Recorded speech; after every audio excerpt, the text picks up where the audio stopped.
las escrituras como fuente para la construcción de un Estado y los límites entre la fe personal y las normas para los no creyentes. Aprovecharé aquí para explicar algo que muchas personas aún no han entendido, específicamente con la propuesta que tenemos en Colombia de un proyecto político que se llama Nueva República, de basar una carta constitucional, basarla en los valores morales absolutos contenidos en las escrituras. Y hemos explicado muchas veces que esto no significa que se propenda por un Estado confesional. El primer punto de nuestra plataforma ideológica, y perdónenme que lo use como ejemplo, dice: defensa de los valores cristianos como base de la civilización occidental, defensa de la familia, defensa de la vida. Esto significa que sabemos que Dios ha concedido al hombre derechos que ningún otro ser humano puede quitarle. Entonces, cuando en una nación se toman las enseñanzas de las escrituras con la certeza de la existencia de Dios y por tanto con la certidumbre también de que el Creador ha concedido al ser humano derechos que nadie puede quitarle y deberes que conllevan ese privilegio, se puede asegurar que las bases de dicha nación serán siempre justas y siempre basadas en los valores contenidos en las escrituras. Basar una constitución política en los valores morales contenidos, morales absolutos contenidos en las escrituras, no significa que un Estado se convierta en un Estado confesional donde se adopte de manera oficial una religión. En la Constitución de los Estados Unidos es muy clara en eso. No se adoptará de ninguna manera una religión como religión oficial del Estado, ni de ningún Estado. De la cantidad de los valores bíblicos, eso es importante mencionarlo, de la cantidad de esos valores bíblicos adoptados para que sirvan como base de un Estado no confesional, dependerá el éxito de una nación. Todo depende del consenso social para que esto se concrete. Por eso la famosa segunda enmienda, que está criticada en los Estados Unidos, habla de cómo se dice, se entiende que la vida es sagrada, también se entiende el derecho de cada persona a defender su vida y defender la vida de su familia, y por tanto se aprueba el porte de armas para todo ciudadano. Eso es basado en un valor que está en las escrituras. Entonces, la Constitución de los Estados Unidos está basada en esos valores morales y sigue siendo un Estado no confesional. Ni siquiera se nombra a Dios en el preámbulo. Personalmente me parece un error, pero así lo decidieron por consenso la mayoría de los firmantes del acta. En Colombia sí aparece nombrado Dios en el preámbulo, pero hay un abismo enorme entre las dos constituciones, la de casi todos nuestros países latinoamericanos y del mundo, y la de los Estados Unidos. La de los Estados Unidos está apegada a esos derechos inalienables dados por Dios al hombre, en tanto que la Constitución de Colombia y las nuestras latinoamericanas son hijas del humanismo, son hijas de ese desconocimiento de los derechos dados por Dios, que coloca al Estado la potestad de dar o quitar esos derechos. O sea, la Constitución de los Estados Unidos los da por hechos como derechos inalienables dados por Dios, y las constituciones nuestras, en Colombia y toda Latinoamérica y casi todo el mundo, le pone al Estado la facultad de otorgar o de quitarle esos derechos al ciudadano. Es una gran diferencia, por eso han fallado tanto. Los firmantes del Acta de la Constitución de los Estados Unidos, como lo vimos en el ciclo de conferencias pasado, levantaron un gran monumento que llamaron la Matriz de la Libertad, y en ese monumento plasmaron cuál fue la estrategia para la redacción de la Constitución de los Estados Unidos, esa que forjaría la libertad de los Estados Unidos como nación. ¿Por qué un monumento? Y ahí empieza la similitud y la implantación de esos principios y esos valores morales absolutos. Cuando el pueblo de Dios en la antigüedad huía de Egipto, atravesó luego el Jordán, que Dios le abrió para que ellos atravesaran a pie, les dijo que tomaran piedras del fondo del río y las pusieran en lo alto del monte Gilgal, erigiendo un monumento. cuando dice la Biblia, cuando sus hijos pregunten qué son esas piedras, les dijo Dios, ustedes les dirán que son la prueba de que Dios abrió el mar y los trajo a salvo a la tierra prometida. Era importante ese tipo de monumentos como recordatorios para generaciones tras generaciones, para que jamás se olvidara esto. La matriz de la libertad que se hizo en Estados Unidos es algo parecido. Nos muestra que Dios los trajo a este nuevo mundo y enseña sobre esa estrategia específica para mantener esa libertad, por si acaso algún día se olvidara lo que hizo a esta nación libre, como se ha olvidado efectivamente. El monumento del que hablo está levantado en Plymouth, Massachusetts, donde nació la colonia americana de los peregrinos y donde está la tumba de Bradford, el líder que los trajo. Fue terminada en el año de 1889 y su nombre de Matriz de la Libertad ha sido olvidado, desafortunadamente. Ahora, si uno lo busca por Google, se llama Monumento a los Antepasados o algo así.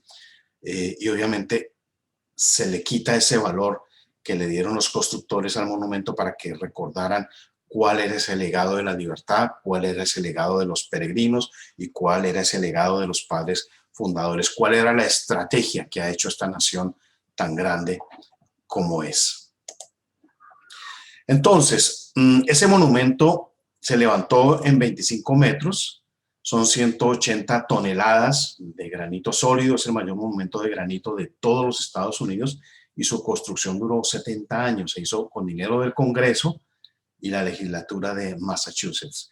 Se construyó, como les digo, para que sirviera de recuerdo en caso de olvidarse cómo se forja la libertad y en caso de que sucediera, recordar cuál es la fórmula. Y desafortunadamente eso es lo que en estas generaciones ha sido olvidado, especialmente desde los años 60 en Estados Unidos. Voy a relatarles brevemente en qué consiste el monumento. Es un gran monumento con eje muy, muy grande, de 25 metros, y se erige sobre, hay una estatua que se erige sobre todo el monumento y tiene la inscripción de fe.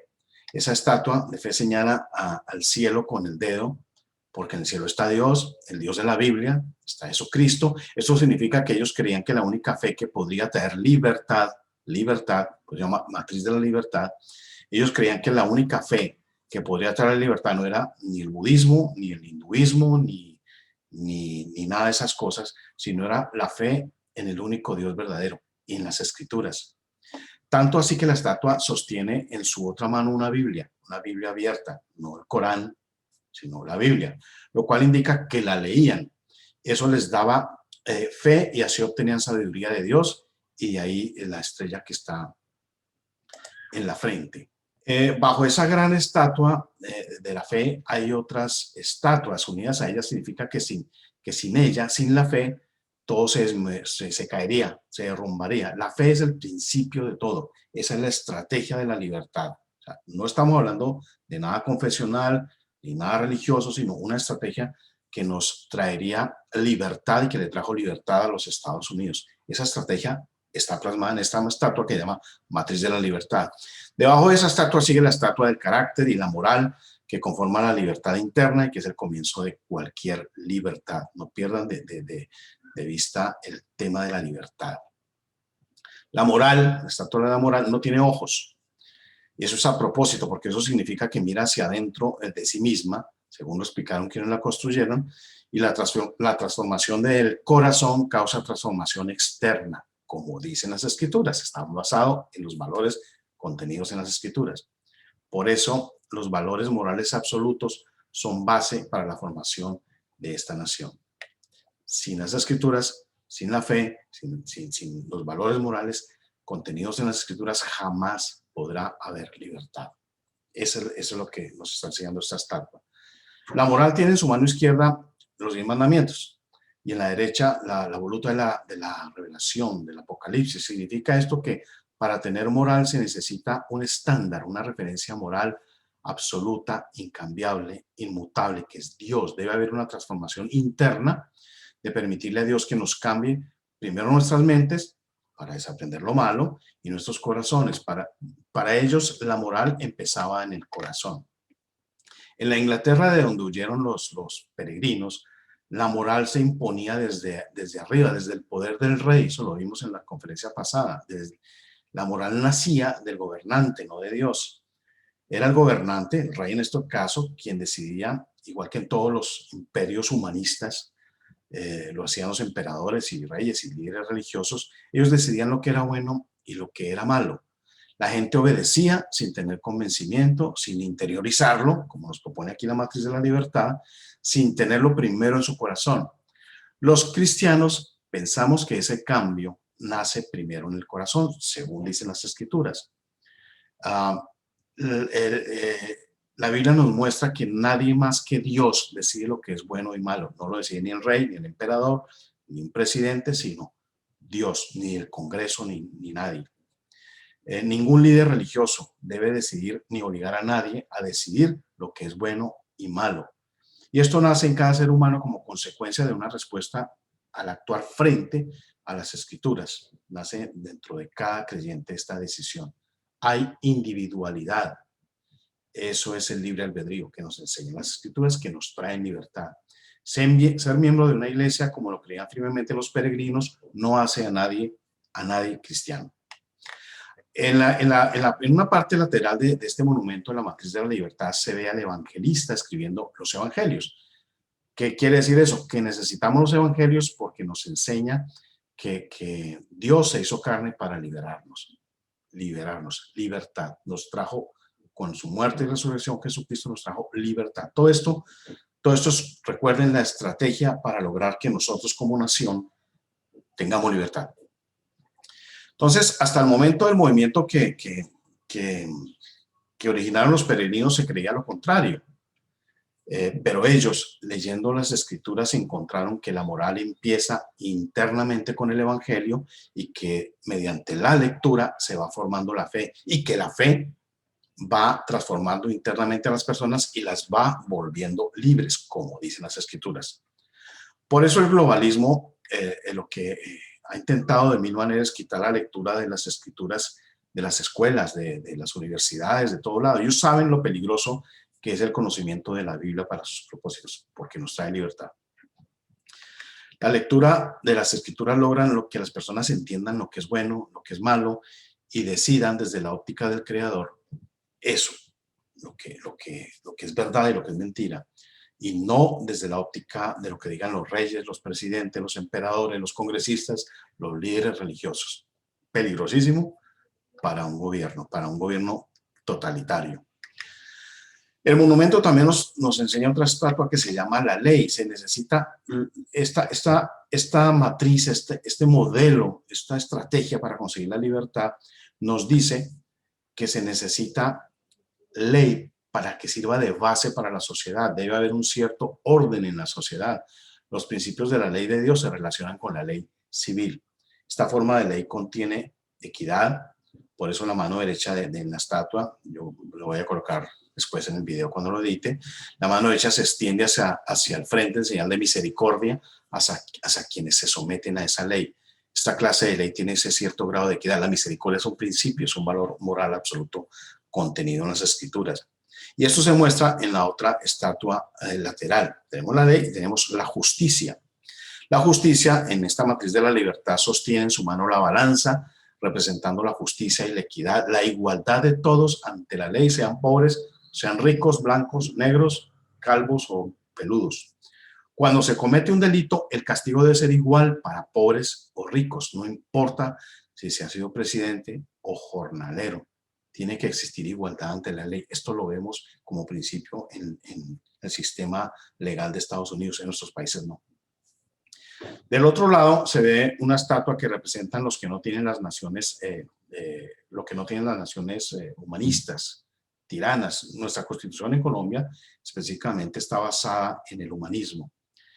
En la América prehispánica, incas, aztecas, mayas, muiscas, caribes, etcétera, se hacía, si el gobernante quería arrancarle el corazón a alguien, se lo arrancaba, o si quería enterrarlo vivo, lo enterraba. No había ningún problema, no había ningún contrapeso. Aquí sí lo hay independencia de poderes y eso nos enseña la matriz de la libertad, la misericordia. Hay otra estatua que se llama la misericordia que debe estar junto a la ley. Está ahí junto a la ley, se necesita misericordia y la gracia junto con la ley. En el tipo de ley basada en las normas contenidas en las escrituras debe haber siempre un enorme componente de misericordia. Eso sucede en los Estados Unidos. Por eso un presidente tiene alguna potestad, de vez en cuando liberar ciertos presos, etc. El tema de la misericordia está contenido como ley en el sistema de los Estados Unidos. Entonces, el secreto revelado en esta matriz de la libertad es, resumidas cuentas, se debe empezar con la fe en el Dios verdadero, no en Alá, ni la diosa Kali, no, el Dios de la Biblia, porque esto produce el cambio interno desde el corazón. Las escrituras nos dan la medida para juzgar lo que es bueno o malo en este mundo gobernado por el globalismo, que lo hemos visto, el globalismo satánico. Recordemos que Satanás es el gobernante de este mundo y eso no hay que olvidarlo.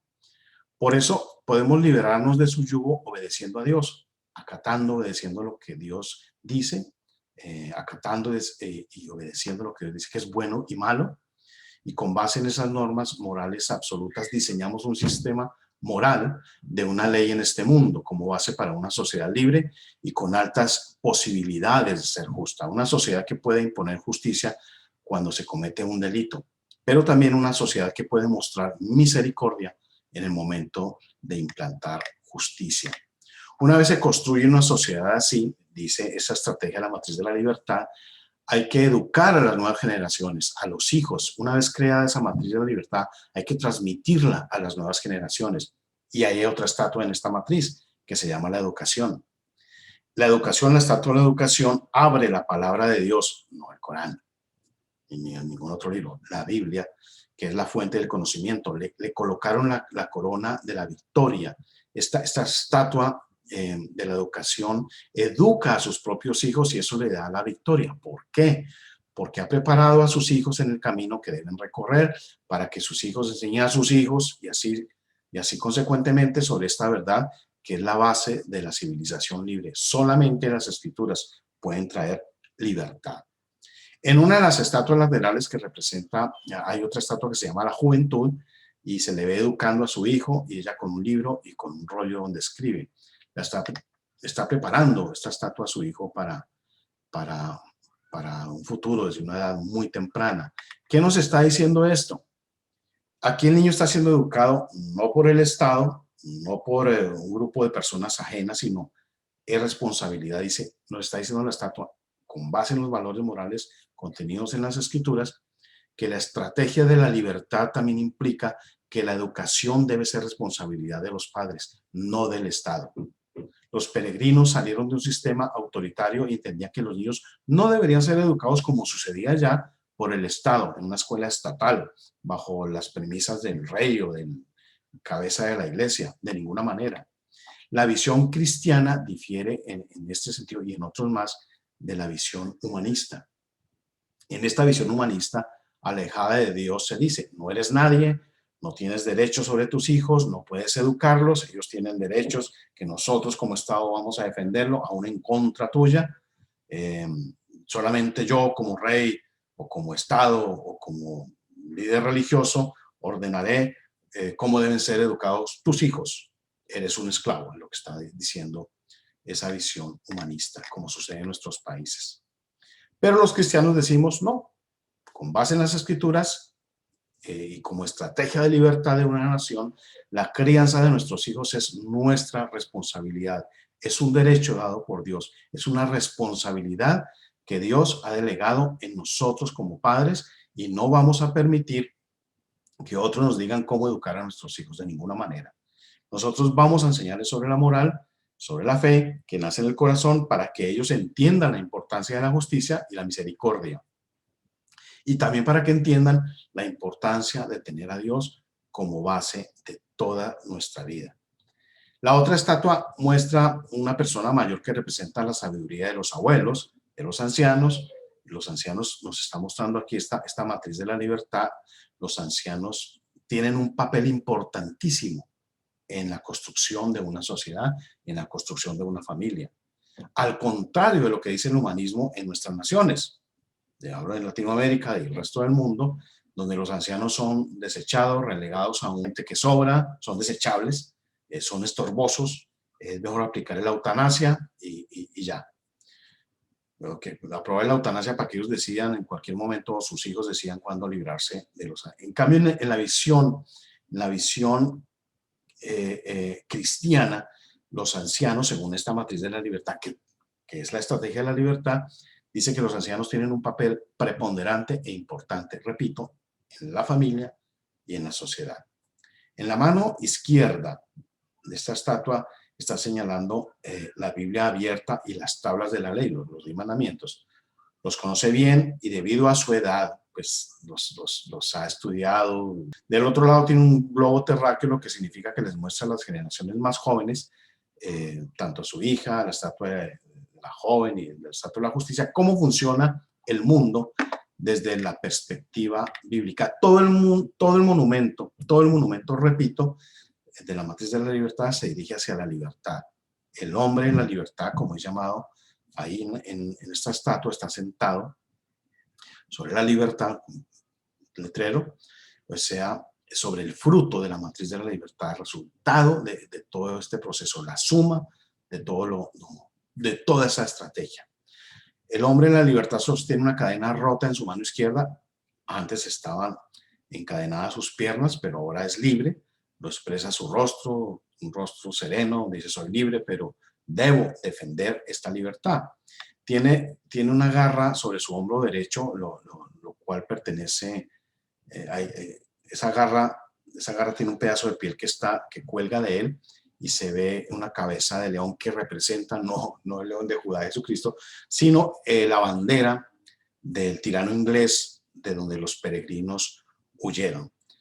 Este hombre de la libertad ha vencido, ha matado al león, se ha quitado ese yugo de tiránico de la corona inglesa y está dispuesto a defender esa libertad.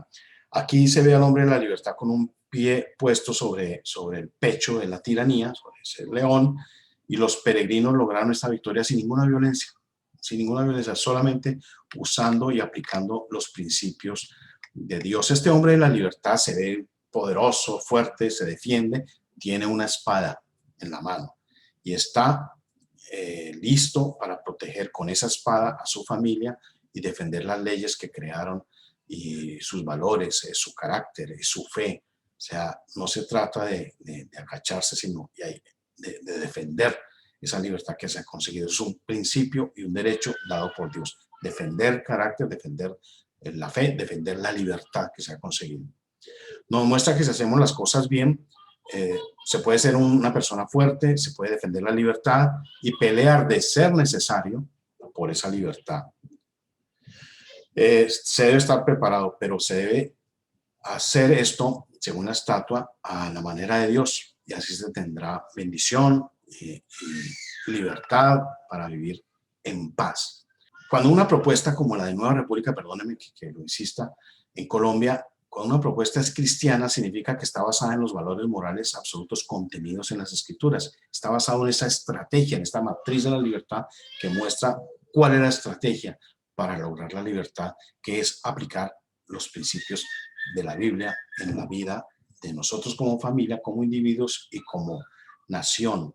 Valores cristianos que resumen los valores reseñados tanto en el Antiguo Testamento y ampliados en el cumplimiento de ese pacto de Dios con el pueblo de Israel. Por eso la propuesta, mucha gente nos critica y nos dice, pero es que ustedes no transan, no ceden, no arreglan. No se puede transar, no se puede arreglar, no se puede ajustar, incluyendo premisas del humanismo. Una propuesta basada en los valores cristianos no puede tomar cosas humanistas, porque el humanismo baja a Dios y sube al hombre. O sea, no podemos tomar cosas de las cartas de los derechos humanos de la Revolución Francesa que están basados en el humanismo, y eso no es otra cosa que el enaltecimiento de sus valores de la antigüedad greco-romana que se resumen en la filosofía del humanismo. Nuestra Carta Constitucional en Colombia y en la mayoría de los países está basada en el humanismo, no en el cristianismo como está la Constitución de los Estados Unidos. Entonces, esa propuesta, una propuesta como nación, y aquí empezamos a entender la diferencia de cómo se aplican los valores cristianos en una nación sin que un Estado tenga que volverse confesional, pero sí aplicarlos de nosotros como vida, como familia y como individuo. Entonces, esos valores cristianos, la defensa de esos derechos otorgados por Dios al hombre, incluyen el deber de pregonar, de enseñar a otros acerca de ello, acerca de hacer discípulos, lo llama Jesús, sin que eso eh, sea de obligatorio cumplimiento para las personas que no quieran saber nada del tema de Dios. Hacer discípulos es enseñar lo que Jesús enseñó. Ahí viene la parte personal, que no aplica ya al Estado. Por eso, bien dijo, no he venido a traer paz. Dice Jesús, no crean que he venido a traer paz a la tierra, no vine a traer paz, sino espada, porque he venido a poner en conflicto el hombre contra su padre, la hija contra su madre, la nuera contra su suegra, los enemigos de cada cual serán los de su propia familia, dice Jesús, citando un texto de Miqueas 7:6.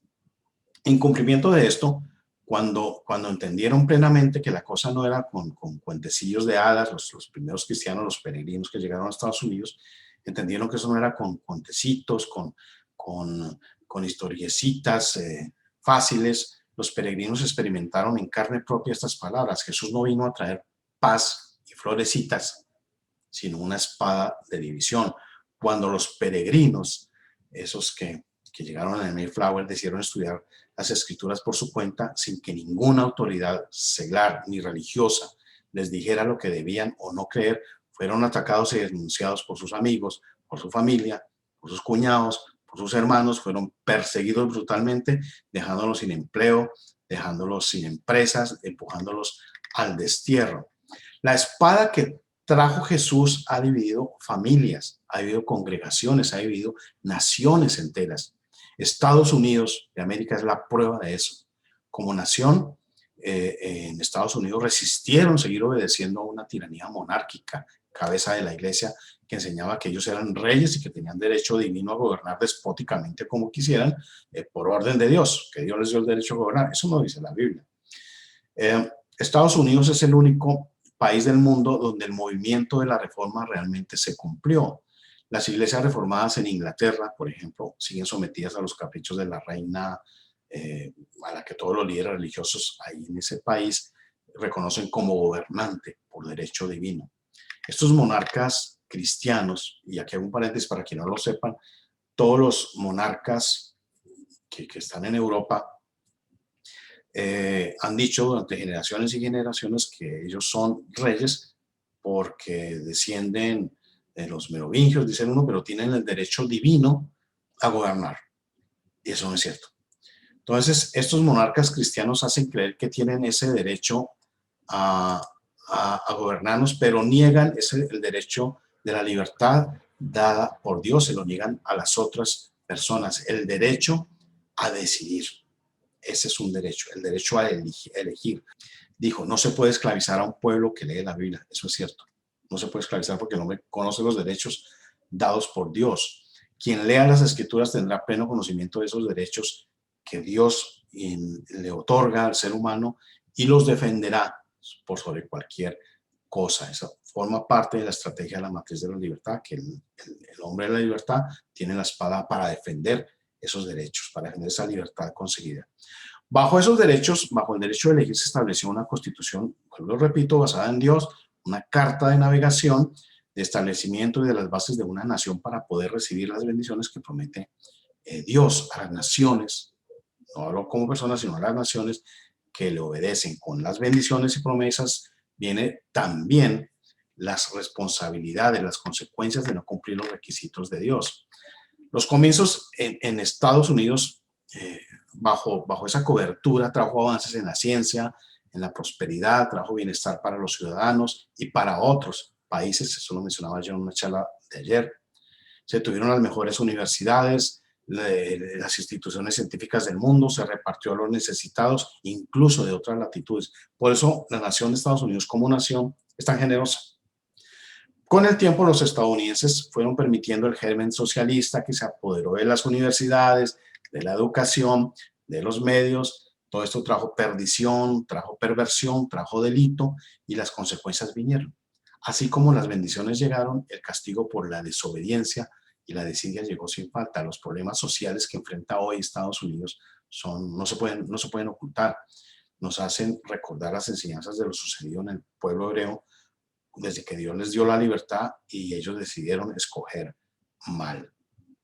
Como nación, Estados Unidos ha gozado de la bendición de proveer lo necesario a sus familias y ha mostrado que tiene de sobra para regalar a otras naciones. Esa es, por ejemplo, una responsabilidad que viene de la bendición de tener. El dar es una responsabilidad que Dios coloca en manos de su pueblo para que bendiga a otras personas y pueblos, incluso a los ateos. El principio de dar, y también está reflejado en esa matriz de la libertad, es un valor absoluto que está siendo violado en nuestros países donde los gobernantes roban a los ciudadanos y los ministros de la cristiandad roban igual a los tontos que les creen, que no conocen las escrituras y se limitan a descargar la responsabilidad de leerla y estudiarla personalmente, la ponen sobre los hombros precisamente de esos líderes que los roban. Jesús no prometió bendecir a quienes tontamente entregaran su dinero a otras personas de ninguna manera. Jesús no dijo que iba a bendecir a los que se dejaban engañar por esos estafadores que prometen multiplicar diezmos. Tampoco prometió abundancia a quienes se enriquecen robando mediante engaños, impuestos, extorsiones. Muchos entregan su dinero a predicadores ricos esperando que este hecho les multiplique ese diezmo. Eso no es misericordia ni generosidad, eso es avaricia, ni más ni menos. La vida en abundancia que promete Jesús es una vida de dar a otros, esa es la abundancia, de aplicar el principio haz a otros lo que quieres que hagan contigo. Pues, le gustaría a uno ser ayudado en tiempos de escasez, entonces uno debe ayudar a otros en tiempos de escasez. Es simple ese principio. La misericordia, como vimos en esta matriz de la libertad, es una estrategia usada en el diseño de la libertad de los Estados Unidos. Es un principio cristiano que no aplica solo a la parte financiera, sino a todos los factores de la vida, en el trato diario, como vimos, la administración de justicia, en el cuidado de los desvalidos, y todo esto aplica desde la vida individual y de familia, como también desde los términos de construcción de una nación, como en el caso de Estados Unidos. Cuando Dios habla de abundancia, no se refiere a que uno sea dueño de autos lujosos, de mansiones, de yates, de jets privados, de riquezas, porque todo eso dice la Biblia, se lo come la polilla. La abundancia bíblica es tener lo suficiente para vivir y dar a otros. Esa es la abundancia. La libertad que nos da Dios, la libertad de elegir, a veces ha sido usada mal, y hablo de los cristianos, no de los impíos. Se supone que debemos conocer los principios cristianos, se supone que sabemos que no tenemos nada que ver con la oscuridad, se supone que no hacemos tratos con el malvado, pero la cristiandad sigue votando, sigue eligiendo socialistas, sigue eligiendo ateos, sigue eligiendo mentirosos que no creen en Dios, aunque puede que lo digan, pero apoyan toda esa agenda maligna de la perversión, del asesinato de niños mediante el aborto, de la injusticia, del robo mediante impuestos altos. Y cuando esta persona muestra la verdadera cara anticristiana, entonces salimos a decir, ay, nos engañaron otra vez, ¿qué hacemos? Dios mío, pobrecito nosotros. No, la culpa es nuestra. Segunda Timoteo 3:13 dice, los malos hombres y los engañadores irán de mal en peor, engañando y siendo engañados. No se excusan engañados en las escrituras. Las escrituras llaman a los engañados como malos hombres, y lo son porque tienen el remedio y el antídoto contra el engaño, que son las escrituras. Entonces, si como cristianos seguimos eligiendo personas que aprueban el asesinato de niños, los abortos, las violaciones a niños, la pedofilia, otras aberraciones que no son más que una versión moderna del culto antiguo, del culto a Moloch, somos igual de malvados a las personas que hacen estas cosas. No podemos seguir eligiendo, en el caso de Colombia, el que diga Uribe, incluyendo promotores del aborto, patrocinadores de la delincuencia, de la drogadicción, socios de terroristas, y luego caer rendidos y pidiendo perdón porque, ay, Dios mío, ayúdanos, porque es que, Dios mío, no sé qué me está pasando. Eso no se puede hacer. No hay una responsabilidad cristiana frente a eso. Como cristianos tenemos las bendiciones, las promesas, la libertad que nadie nos puede arrebatar, pero de nosotros depende que no recibamos la maldición como individuos, familia o como Estado por desconocer las responsabilidades que tenemos junto a las bendiciones. Y una responsabilidad es elegir bien. Solo la palabra de Dios provee iluminación para entender el verdadero propósito de nuestra existencia, nuestra naturaleza íntima, nuestro origen, nuestro destino. Charles Darwin, por favor, para quien no lo recuerde, el creador del origen de las especies hizo algo desastroso con esta hipótesis. Masón declarado, no solamente alejó a multitudes de su creencia en Dios, ridiculizando bajo el pretexto de la ciencia a quien creyera en la existencia del Dios mismo, sino además Darwin fue uno de los grandes detonantes junto con esta teoría de las dos guerras más terribles que ha sufrido la humanidad. Al creer en eso, en la supervivencia del más apto, se dio rienda suelta al libre exterminio del prójimo bajo pretexto de estar siguiendo esas leyes de la naturaleza.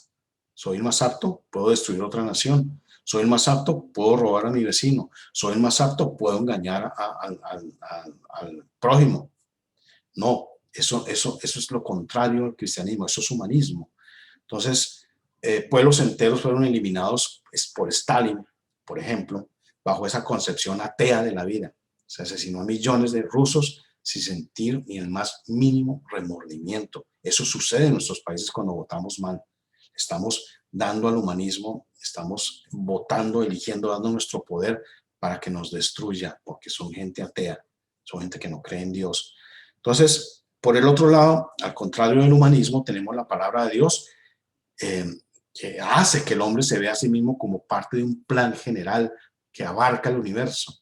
Al encontrar su lugar en ese plan, el hombre alcanza un sentido de dignidad propia, de logro personal, de respeto por la vida ajena, cosas que hacen que sus anhelos más profundos sean satisfechos. Eso es lo que resume este primer punto de la plataforma ideológica y lo que nos ayuda a entender que no queremos un Estado confesional, sino que hay cosas, responsabilidades que debemos asumir como creyentes para la construcción de una nación.